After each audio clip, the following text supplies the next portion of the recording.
Hello दोस्तों, स्वागत है हमारे चैनल पीएमटी गोंडा पर। आज हम लोग फिर उपस्थित हुए हैं पहले लेसन जो कि पढ़ाया जा चुका है उसके कुछ प्रश्नों को लेकर, जो कि एक अपने आप में विशेष प्रश्न है। जैसा कि देख सकते हैं, आज 10 प्रश्नों की एक श्रृंखला लेकर आए हैं और इस श्रृंखला को आज हम लोग सॉल्व करेंगे।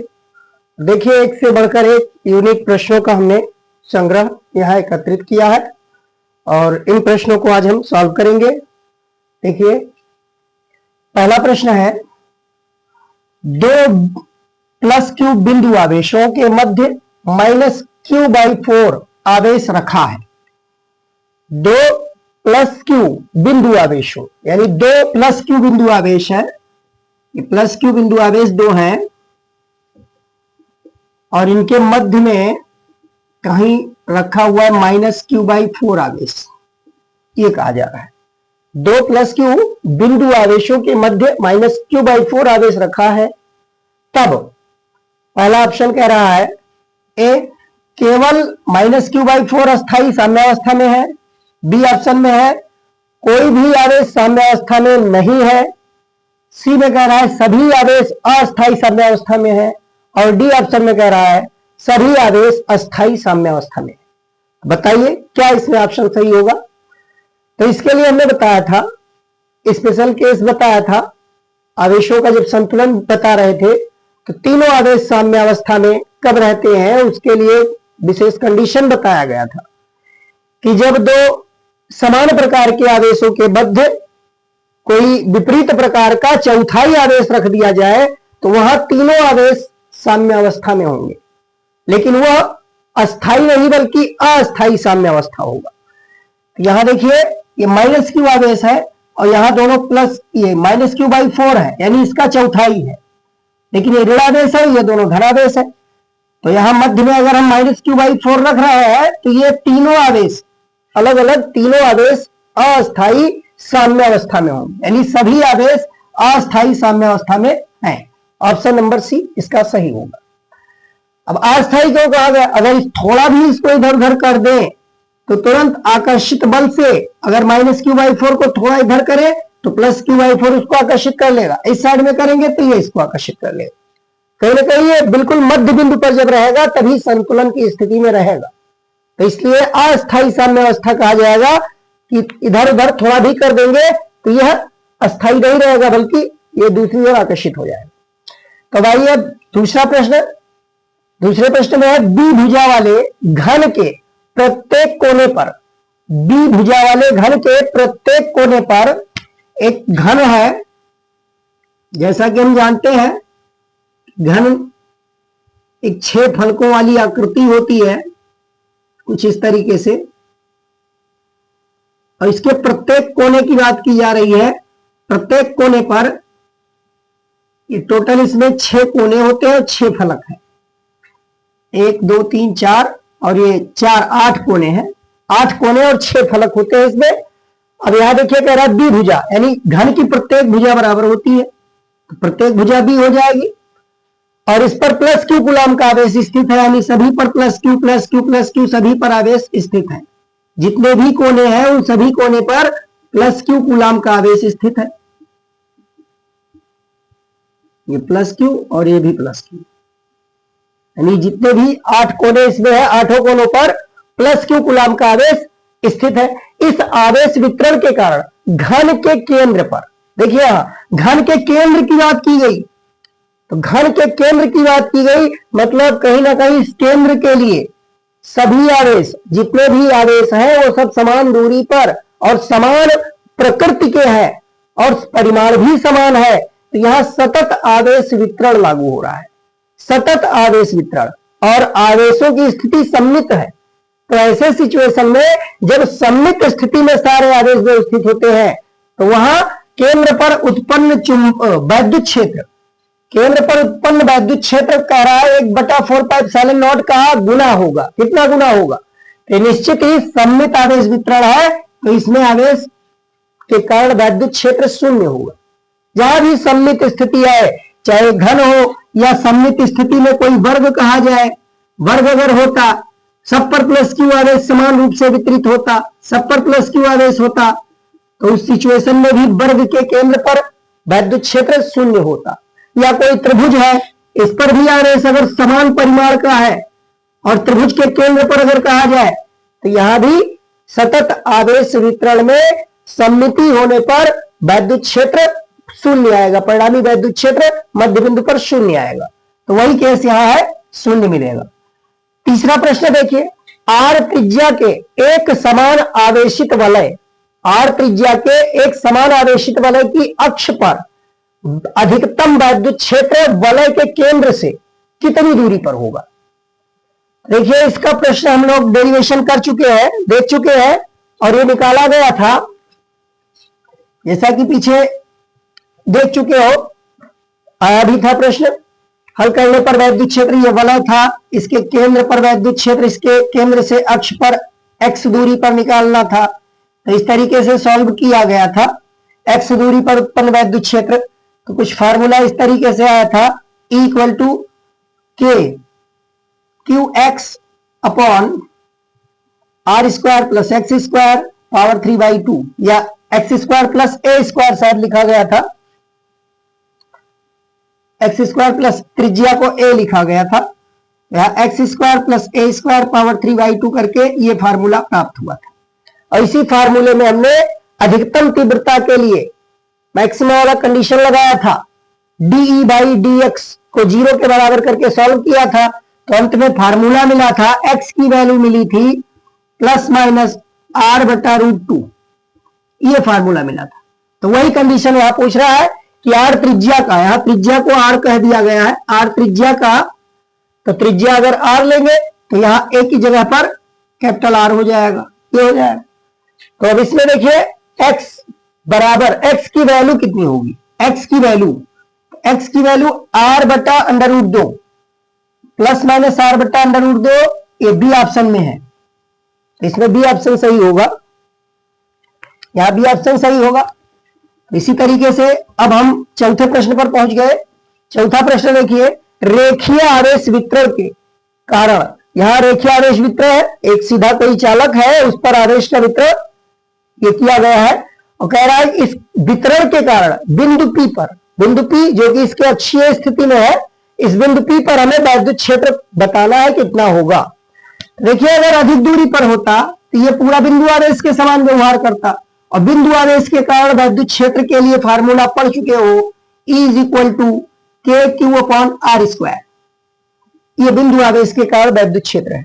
अगर बिंदु आवेश का परिमाण क्यू है तो उस बिंदु आवेश से r दूरी पर उत्पन्न वैद्युत क्षेत्र, जहां k बराबर 1/4πε0 होता है, उसी को हम शॉर्ट में k लिख देते हैं, या इसको इस रूप में भी देख चुके हो, 1/4πε0 q अपॉन आर स्क्वायर कहिए, या k q upon r square लिख सकते हैं।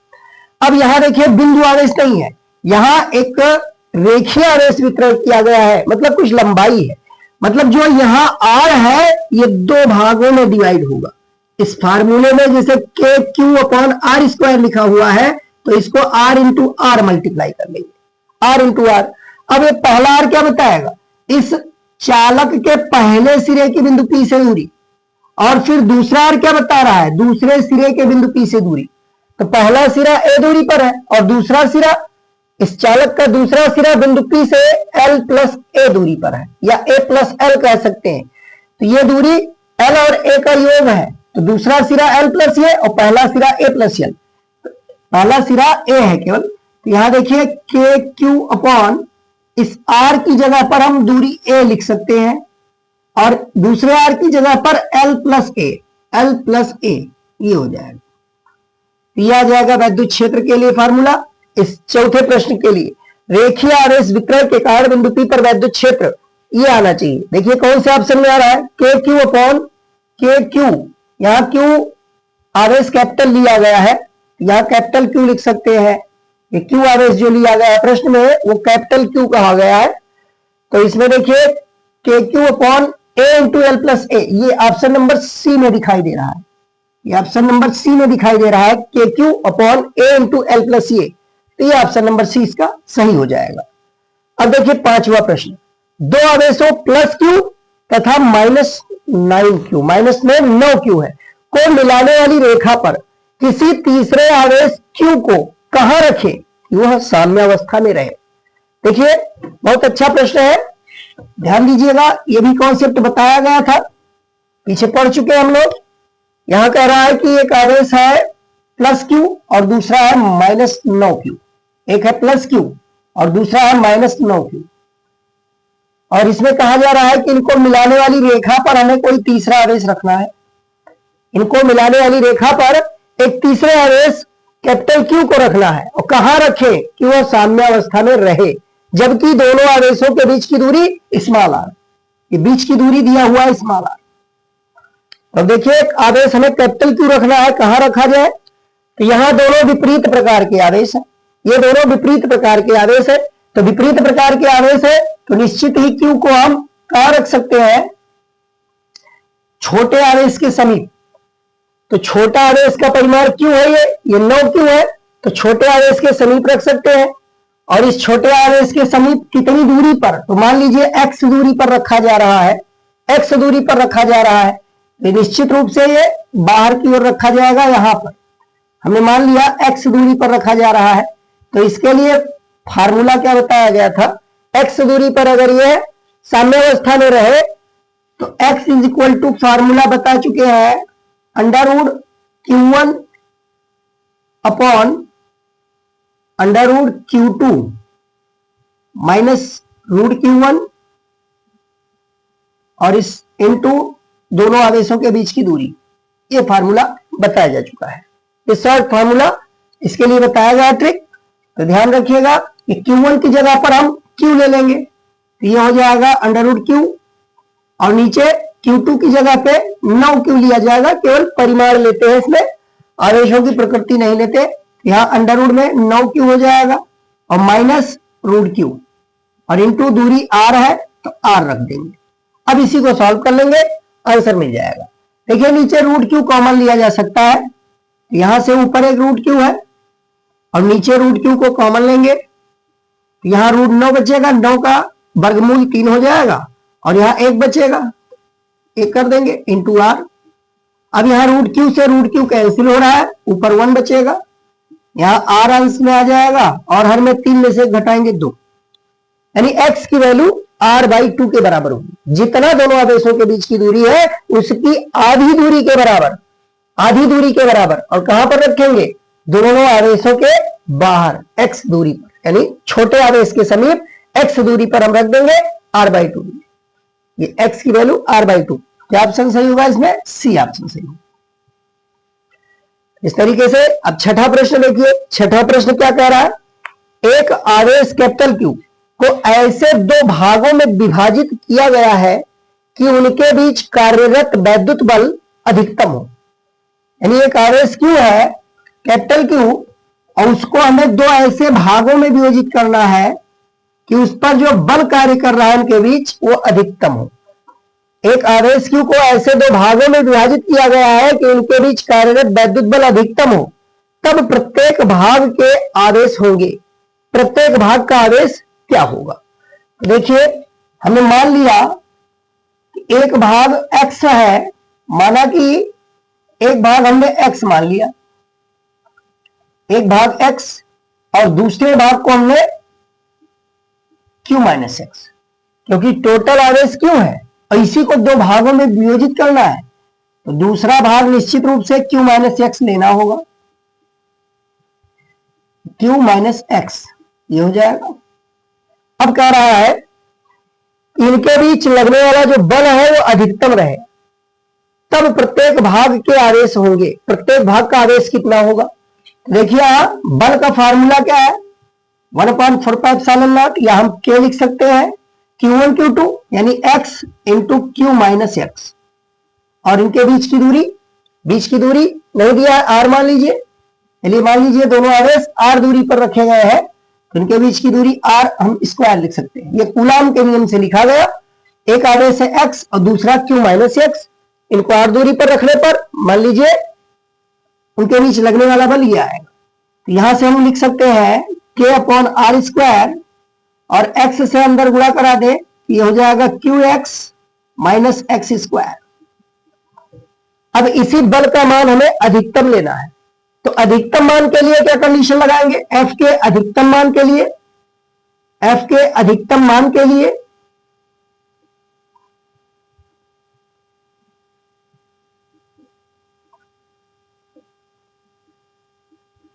एफ के अधिकतम मान के लिए हमें डी एफ बटा डी एक्स की वैल्यू 0 के बराबर लेना होगा। मैक्सिमम वाला फार्मूला लगाया गया, डी एफ बटा डी एक्स, मतलब एक्स के सापेक्ष इस एफ का प्रथम अवकल गुणांक को 0 के बराबर करके हम निकाल सकते हैं संबंध।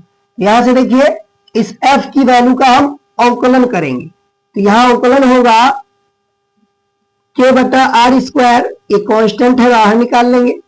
अवकलन किसका होगा? D by D x of Q x minus x square, और इस अवकल गुणांक को 0 के बराबर कर सकते हैं। अब यहां जो कांस्टेंट है आर स्क्वायर का गुणा कराएंगे 0 में और के का भाग करा देंगे, यानी टोटली 0 मिलेगा, केवल अवकलन इसका करना पड़ेगा। अब यहां से हम अवकलन करें तो देखिए यहां क्यू मिल जाएगा, क्यू एक्स का एक्स के सापेक्ष अवकलन क्यू मिल जाएगा, और फिर माइनस चिन्ह एक्स स्क्वायर का अवकलन कराएंगे तो 2x आएगा, ये बराबर 0। अब क्या मिलेगा? 2x को पक्षांतर करें तो यहां से आ जाएगा 2x equal to q, x equal to x बराबर हमको मिल जाएगा q बाई 2, x बराबर q बटा 2। तो पहला भाग तो मिल गया q बाई 2, और दूसरा भाग कितना होगा? तो दूसरा भाग देखिए q माइनस क्यू एक्स की वैल्यू निकालना है, q माइनस एक्स इसकी वैल्यू निकालनी है, तो q माइनस इसको q बाई 2 करेंगे, सॉल्व करेंगे तो दूसरा भाग भी हमें q बाई 2 ही मिलेगा, यानी एक भाग q बाई 2, दूसरा भी q बाई 2। तो वैसा ऑप्शन किसमें है? तो ऑप्शन नंबर बी में दिखाई दे रहा है, q बाई 2 दोनों भाग बराबर होंगे। इस प्रकार से 6 प्रश्न खत्म हुए। 7वां प्रश्न देखिए, सारे प्रश्न अपने आप में यूनिक है और इन प्रश्नों को विशेष रूप से हल करिएगा। देखिए 7वां प्रश्न, दो बिंदु आवेश प्लस क्यू और माइनस क्यू एक निश्चित दूरी पर रखे हैं, उनके बीच कार्यरत बल F है। मतलब कह रहा है कि दो आवेश है, एक प्लस क्यू है और एक माइनस क्यू, एक प्लस क्यू आवेश है और दूसरा माइनस क्यू आवेश, और एक निश्चित दूरी पर रखे हुए हैं, मतलब इनके बीच की दूरी हमने R ले ली, इनके बीच की दूरी हमने R ले लिया।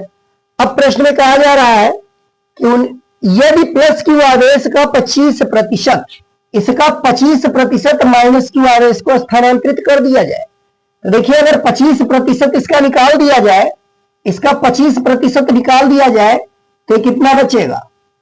25% इसका निकाल दिया जाए तो इसका क्यू का 75% बचेगा, और क्यू का 75% मतलब क्यू गुणे 75 बटा 100, या हम 25 या 75, 25 चौका 100 करेंगे तो ये 3q बाई 4 आएगा।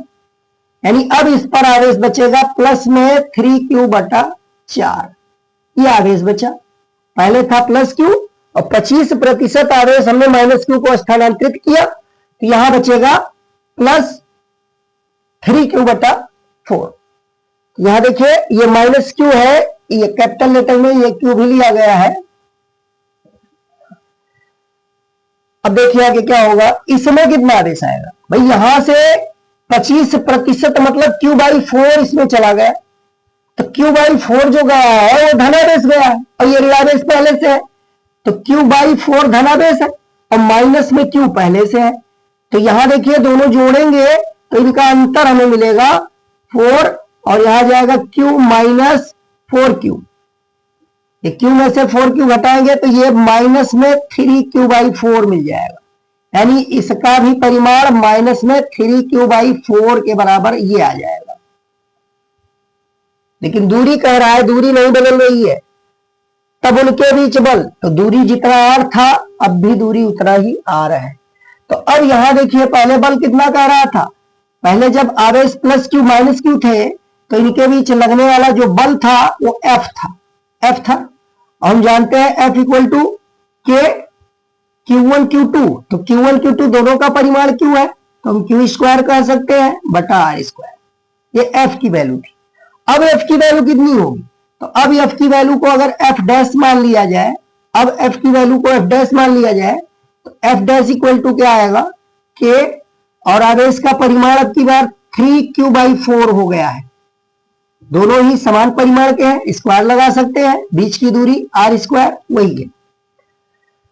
एफ डैश निकालना है हमको, देखिए डिवाइड कर दीजिए, एफ डैश अपॉन एफ कर लीजिए, एफ डैश अपॉन एफ ये निकाल लेंगे, कितना आ जाएगा, तो ये ऊपर जाएगा। यहां देखिए के से के कैंसिल हो रहा है, r² से r² कैंसिल हो रहा है, काफी कुछ चीजें कैंसिल हो रही है। हम चलो लिख दे पहले 3/4 इंटू क्यू का स्क्वायर अपॉन r² और फिर इसको डिवाइड किया जाएगा के q² अपॉन r² से। यहां के से के कैंसिल हो जाएगा, r² कैंसिल हो जाएगा, q² से q² भी कैंसिल होगा, ये भी कैंसिल होगा, बचेगा क्या, तो यहां केवल और केवल 3/4 का स्क्वायर बचेगा। तो यहां से हम लिख सकते हैं एफ डैश इक्वल टू, इस एफ का मल्टीप्लीकेशन कर दिया जाए, 3 का स्क्वायर 9, 4 का स्क्वायर 16 इंटू एफ, यानी 9f/16, 9f/16 इस ऑप्शन में है। ऑप्शन नंबर डी सही हो जाएगा, ऑप्शन नंबर डी। देखिए प्रश्न अपने आप में बहुत बेहतरीन प्रश्नों का श्रृंखला है ये, और इन प्रश्नों को जरूर हल कर लीजिएगा। इसमें बहुत सारे प्रश्न कंपटीशन स्तर पर भी पूछे गए हैं। तो अब देखिए प्रश्न नंबर हम 8 पर पहुंच चुके हैं। कह रहा है द्रव्यमान m तथा आवेश E, m द्रव्यमान है और इसका आवेश E है, और है क्या, एक इलेक्ट्रॉन है। एक समान वैद्युत क्षेत्र में, ये कहीं एक समान वैद्युत क्षेत्र है और इस वैद्युत क्षेत्र में ये नीचे गिर रहा है, ऊर्ध्वाधरता नीचे गिर रहा है। एक समान वैद्युत क्षेत्र में ऊर्ध्वाधरता h मीटर नीचे गिरता है, इस वैद्युत क्षेत्र में यह h मीटर नीचे गिरता है। मान लीजिए यहां तक आया और इसकी ये गिरने की जो दूरी है h मीटर नीचे गिर रहा है।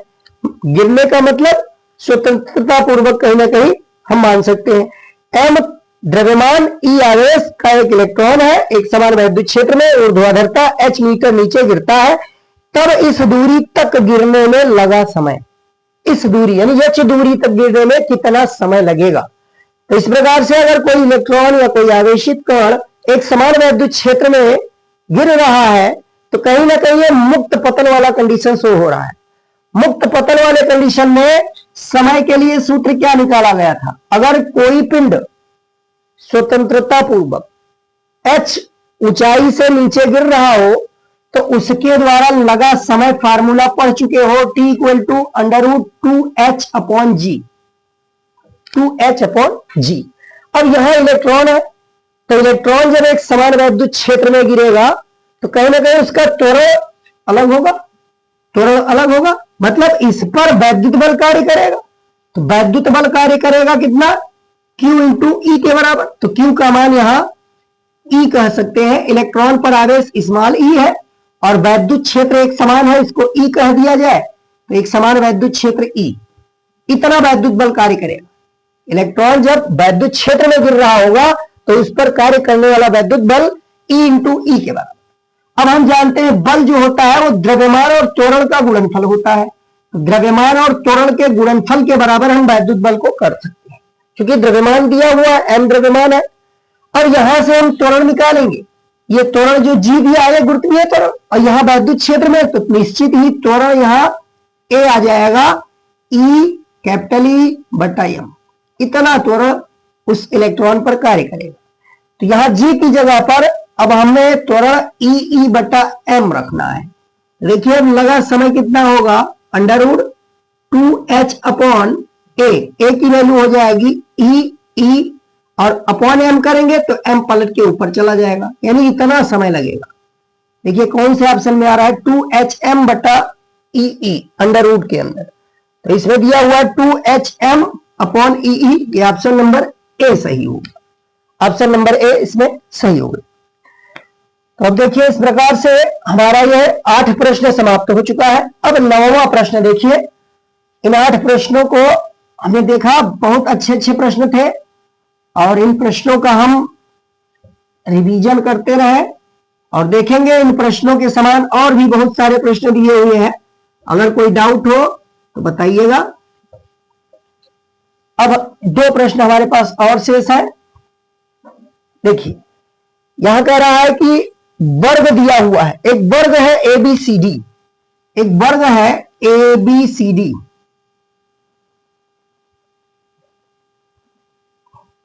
वर्ग है ABCD, ABCD,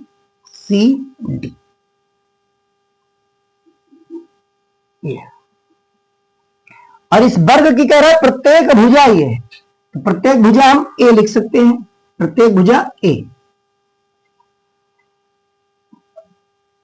कह रहा है कि इसके केंद्र पर वैद्युत क्षेत्र, देखिए कुछ आवेश भी दिया हुआ है, आवेश दिया हुआ है बिंदु A पर, जो आवेश है बिंदु A पर आवेश है वो +Q कूलाम का है, +Q कूलाम का आवेश है बिंदु A पर, और बिंदु B पर है -2Q, माइनस में 2Q आवेश बिंदु P पर रखा हुआ है, माइनस में 2Q आवेश। इसी तरीके से C पर है +2Q आवेश, यहां आवेश है +2Q, और D बिंदु पर आवेश दिया हुआ है -Q आवेश, D बिंदु पर -Q आवेश।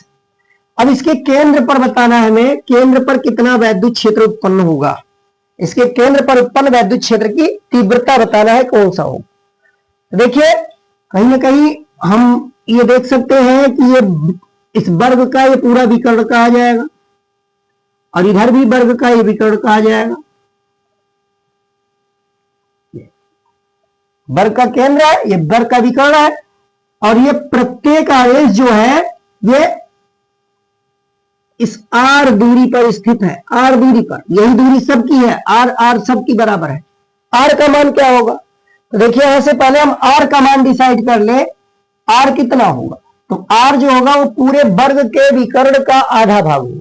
तो वर्ग का विकर्ण कितना, भुजा A है, तो वर्ग का विकर्ण हम जानते हैं भुजा √2, भुजा इंटू √2, ये वर्ग का विकर्ण होगा, और इसका आधा भाग तो /2 कर दीजिए, यानी R की वैल्यू A√2/2 लिख सकते हैं, या हम इसका अगर गुणनखंड करें तो √2 इंटू √2 कर सकते हैं, एक √2 कैंसिल करेंगे, तो यहां सॉल्व करके हम इसको A/√2 भी लिख सकते हैं, A/√2 लिख सकते हैं। मतलब हमको अब आवेश की दूरी मालूम चल गई। देखिए अगर हम इस आवेश +Q के कारण यहां लगने वाले बल को FA लिखें, लगने वाले बल को FA लिखें, हमें निकालना क्या है, हमें निकालना है केंद्र पर उत्पन्न वैद्युत क्षेत्र की तीव्रता। तो वैद्युत क्षेत्र की तीव्रता हमें निकालना है, यहां कोई आवेश नहीं है, तो इस बिंदु आवेश के कारण वैद्युत क्षेत्र की तीव्रता वाले फार्मूले से हम इसके वैद्युत क्षेत्र को EA लिख सकते हैं, और EA की दिशा ये बाहर की ओर होगी, इसको हमने EA से प्रदर्शित किया, और यहां +2Q आवेश है, तो इसी रेखा में +2Q आवेश C पर रखा हुआ है, तो इसकी वैल्यू इस साइड में हम इसके दिशा को दिखाएंगे, ये हो जाएगा EC। इसी प्रकार -Q आवेश के कारण, तो -Q आवेश के कारण जो वैद्युत क्षेत्र की तीव्रता की दिशा होगी वो भीतर की ओर होगी, ये डायरेक्शन होगा, और इसका वैद्युत क्षेत्र हम लिख सकते हैं ED, और -2Q आवेश है तो इसमें भी भीतर की ओर दिखा सकते हैं, इस डायरेक्शन में होगा, इसको EB लिख सकते हैं। तो वैद्युत क्षेत्र ये 4 अलग अलग डायरेक्शन में कार्य कर रहा है। हम सबसे पहले यहां परिमाण निकाल सकते हैं EC और EA का, EC और EA का परिमाण स्वाभाविक है, यहां Q का परिमाण बड़ा था, 2Q है, और यहां +Q है, मतलब 1Q है, 2Q है, तो निश्चित ही EC वाला वैद्युत क्षेत्र की तीव्रता ये ज्यादा होगा और EA कम होगा, यानी परिणामी वैद्युत क्षेत्र हमें जो मिलेगा वह इस डायरेक्शन में मिलेगा, EC के डायरेक्शन में। यहां हम दिखा रहे हैं इस तरीके से, परिणामी वैद्युत क्षेत्र इस डायरेक्शन में मिलेगा, EC के डायरेक्शन में। इसको हम EC - EA की दिशा कहेंगे। और इन दोनों में देखा जाए तो इन दोनों में -2Q इस आवेश का परिमाण ज्यादा है, यानी यहां EB का मान ज्यादा होगा, इनका भी अंतर लिया जाएगा, तो परिणामी वैद्युत क्षेत्र इस डायरेक्शन में यहां होगा, इस डायरेक्शन में होगा। यहां से अगर निकाला जाए EC - A का परिमाण, और फिर हमें निकालना पड़ेगा EB - ED का परिमाण, इन दोनों का परिमाण निकालेंगे। निकाल लीजिए कितना परिमाण आएगा, EC माइनस EA का परिमाण। तो हम पहले किसी एक आवेश के कारण यानी Q आवेश के कारण निकाल लें। देखिए प्लस Q आवेश के कारण यानी बिंदु A पर जो आवेश है उस आवेश के कारण हम इस केंद्र को अगर O मान लिया जाए तो इस O पर वैद्युत क्षेत्र निकाल सकते हैं। प्लस Q आवेश के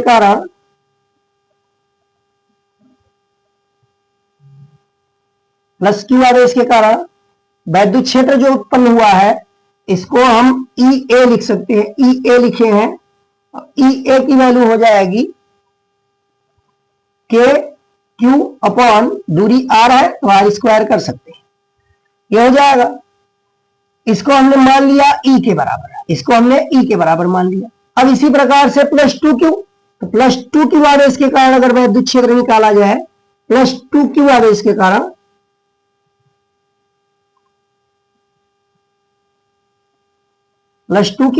कारण तो इसका परिमाण निकालिए। तो इसको हम लिख सकते हैं EC, इसकी वैल्यू आ जाएगी K और आवेश का परिमाण यहां पर 2Q है, K into 2Q upon R square. 2 को बाहर कर लिया जाए अगर तो ये भी KQ बटा R स्क्वायर यानी ये 2E के बराबर होगा। तो इसी प्रकार से हम निकाल सकते हैं इस वाले में, यानी EB और ED जो दिया गया है माइनस Q आवेश के कारण,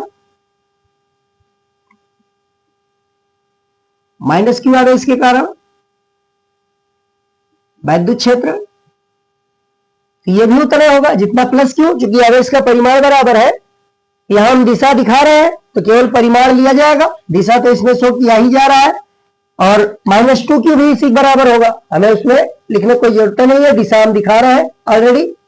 तो अब यहां से देखिए हम अब निकाल सकते हैं EC माइनस EA करेंगे तो 2E माइनस E हो जाएगा। EC माइनस EA का परिमाण, ये परिमाण 2E माइनस E यानी बराबर हम E लिख सकते हैं, E। इसी तरीके से EB माइनस ED, तो EB माइनस ED करेंगे तो EB में से ED घटाएंगे तो ये 2Q के कारण है, माइनस Q के कारण है, तो इनका भी अंतर कहीं ना कहीं यही आएगा 2E माइनस E, ये बराबर E हो जाएगा। यानी EC माइनस EA और EB माइनस ED ये दोनों ही का परिमाण समान आ रहा है, E परिमाण का ये भी है, E परिमाण का ये भी। और निश्चित ही विकर्ण जो होते हैं, वर्ग के विकर्ण, वह एक दूसरे को परस्पर अभिलंबवत, एक दूसरे को काट रहे हैं, प्रतिच्छेद करते हैं, व्यवस्थित होते हैं, लंबवत होते हैं। अब देखिए दो वेक्टर अगर परस्पर लंबवत है तो इनका परिणामी कैसे निकालते हैं? तो यहां से देखिए समांतर चतुर्भुज वाला नियम लगा के इसके समांतर रेखा इधर खींचेंगे, इसके इधर खींचेंगे और ये विकर्ण ज्ञात करेंगे। इस तरीके से ये परिणामी होगा। इस परिणामी को अगर E डैश से लिखे तो E डैश की वैल्यू देखिए कितना आएगा, यानी बिंदुओं पर परिणामी वैद्युत क्षेत्र। यहां दोनों परस्पर लंबवत हैं, तो दो वेक्टर जब परस्पर लंबवत होते हैं तो उनका परिणामी हम कैसे निकालते हैं? Under root E1 square minus E2 square. तो E1 का मान भी E है और E2 का मान भी E है, तो दोनों के वर्गों का योग करेंगे, वर्गमूल लेंगे। यहां सॉल्व करने पर हमको मिल जाएगा E डैश की value under root 2E square, या इसको E स्क्वायर का हम वर्गमूल निकाल सकते हैं। यहां रूट 2 आएगा into E, root 2 into E, ये मिल जाएगा। और यहां से देखिए E किसके बराबर है? KQ upon R square. तो यहां हम लिख सकते हैं root 2 KQ upon R square.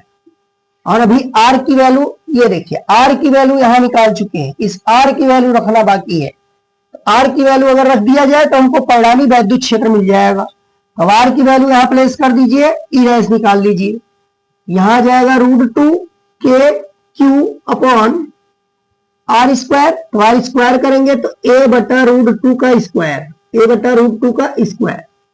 अब यहां से सॉल्व करें तो ये रूट 2 का स्क्वायर 2 हो जाएगा और ये पलट के ऊपर चला जाएगा, तो ये हो जाएगा 2 under root 2 KQ upon A square, ये मिल जाएगा 2 अंडर रूट 2 KQ बटा A स्क्वायर। ये ऑप्शन नंबर ए में ही दिखाई दे रहा है, ऑप्शन नंबर ए में ही इस टाइप का दिखाई दे रहा है, KQ upon A square into 2 root 2।